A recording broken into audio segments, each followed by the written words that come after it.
আল্লাহকে পাওয়ায়, আল্লাহর কাছে দোয়া করতে শেখায়, মানুষকে বোঝায় যে আল্লাহ ছাড়া কেউ নয় সাহায্য করার।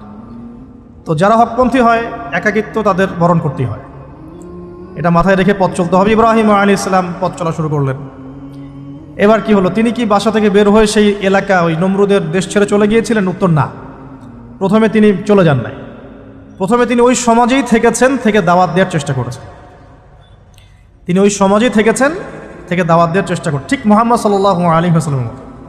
সমাজের মানুষ যখন নির্যাতন নিপীড়ন করছেন, তিনি কি শুরুতেই সমাজ ছেড়ে বের হয়ে চলে গেছেন? না, 13 বছর দাওয়াত দিয়েছেন। কত বছর? 13 বছর।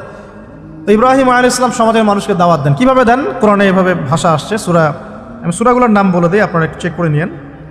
সূরা আম্বিয়ার মধ্যে আসছে, সূরা সফফাতের মধ্যে আসছে, সূরা আনআমের মধ্যে আসছে। তো তিনি দাওয়াত দেন এভাবে যে ওয়াইজ ক্বালা ইব্রাহিম, যখন ইব্রাহিম বললেন লিআবিহি ওয়া কওমিহি, তার বাবাকে এবং তার কওমকে বললেন, মা হাযিহি তামাসিলুল্লাতী আনতুম লাহা আকিফুন, তোমরা এইসব কি মূর্তির উপাসনা করো, এদের চারপাশে ঘুরতে থাকো, কি সব করো? তো তারা বলে যে নাহনু বাল ওয়াজাদনা আবাআনা কাযালিকা ইয়াফআলুন, আমরা আমাদের বাপ দাদাদেরকে দেখেছি এইভাবেই করতে।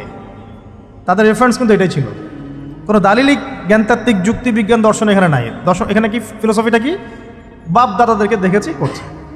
তো এটা দিয়ে আবার অনেক সময় বাংলাদেশে আবার একটা ট্রেন্ড চালু করা হয়েছে যে তোমরা দীর্ঘদিন 1200 বছর থেকে যে ইসলামটা ফলো করে আসছো ওটা ভুয়া, আমরা যেটা নতুন মডারেশন দিচ্ছি এটাই সঠিক। এই দলিল সেম না।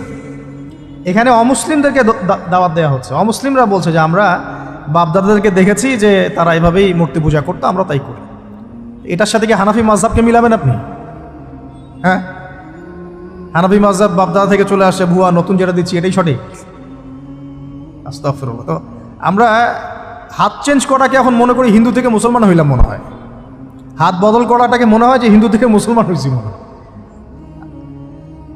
গভীরে ঢোকেন, ওলামায়ে কেরামদের মানে দার্সে গিয়ে বসে গভীরে ঢুকলে বুঝতে পারবেন ইসলামিক স্কুল অফ থটগুলা প্রত্যেকটারই ভিত্তি আছে, এগুলোর গভীর শেকড় আছে, ভিত্তি আছে। আল্লাহ, রাসূল এবং রাসূলের সাহাবীগণ, এই তিনটাকেই মানতে হবে। আপনি যদি বলেন যে আমি সাহাবীদেরকে মানি না, খালি আল্লাহ এবং রসুলকে মানি, তাহলে আল্লাহকে রসুলকে মানতে পারবেন না। আর সাহাবীদের অনুসরণ না করলে রসুলকে ফলো করতে পারবেন না। তো ওইটা আজকের ইস্যু না, এটা ফিকহি অনেক ব্যাপার, গভীর ব্যাপার, এটা অন্যদিন কথা হবে।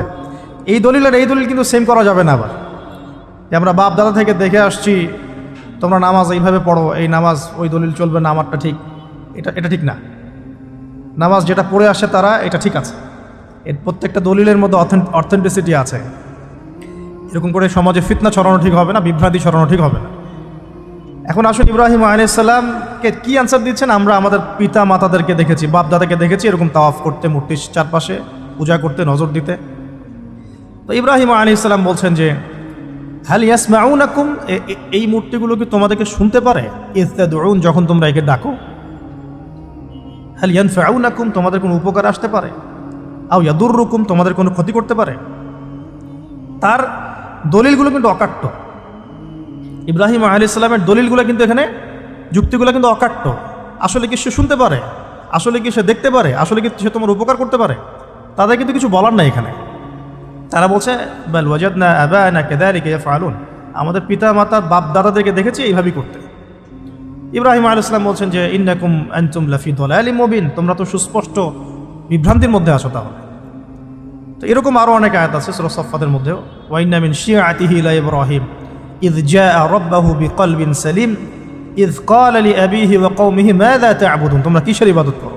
আইফকান আলিহাতান দুনাল্লাহি তুরিদুন, তোমরা কি আল্লাহ সম্পর্কে মিথ্যা আরোপ করতে চাচ্ছ? ফামা যান্নুকুম বিরাব্বিল আলামিন, আল্লাহ রাব্বুল আলামিন সম্পর্কে তোমাদের কি ধারণা? এভাবে তিনি তার কওমকে দাওয়াত দিতে লাগলেন। তাদের কওমের দলিল একটাই ছিল, বাপ দাদাদেরকে দেখেছি এভাবে মূর্তি পূজা করতে, তাই করি। সনাতন, এটা ছিল কি সনাতন থটস। অথচ সর্বপ্রথম এটা শুরু হয় কোন নবীর আমল থেকে? নূহ আলাইহিস সালাম। নূহ আলাইহিস সালামের যুগের মানুষ সর্বপ্রথম এই মূর্তি পূজা শিরক করেছে। এর আগে মূর্তি পূজা ওয়ার্ল্ডে ছিল না, নূহ আলাইহিস সালামের যুগ থেকে শুরু হয়েছে। তাহলে এটাকে আমরা সর্বোচ্চ পর্যায়ে সনাতন বলতে পারি না। তারও আগে যে সময় চলে গেছে, ওই সময় মানুষ তাওহীদপন্থী ছিল। আদম আলাইহিস সালামের যুগে তখন মানুষ এই কাজ করতো না। শুরুটা কেমন করে হলো? ভালো উদ্দেশ্যে শুরু হয়েছিল, ভালো মনে করে। কেমন? যে মানুষ এরকম চিন্তা করে নিয়েছিল যে এই মানুষগুলো লাত, উজ্জা, হবল, ইয়াগুথ, ইয়াউক, নাসর, ইয়াগুথ, ইয়াউক, নাসর, এই ভালো মানুষগুলো আল্লাহর খুব নেককার বান্দা ছিলেন। তাদের স্ট্যাচু তৈরি করা